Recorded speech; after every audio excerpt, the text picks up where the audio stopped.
সারা vote দেব না রে।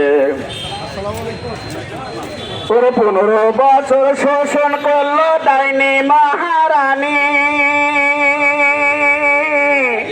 15 বছর শোষণ করলো ডাইনি মহারানী।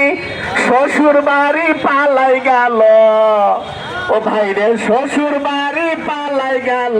কমলো পেরেশানি দেশে একে আওয়াজ রে, দাঁড়িপাল্লা মার্কা সারা ভোট দেব না রে।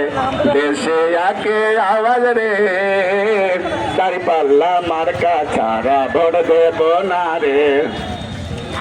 এবার মোরা ঠিক করেছি ভুল হবে না আর, ও ভাইরে এবার মোরা ঠিক করেছি ভুল হবে না আর। দাঁড়িপাল্লায় ভোটটি যাবে তোমারই আমার, দেশে একে আওয়াজ রে, পাল্লা মার্কা ছাড়া ভোট দেব না রে।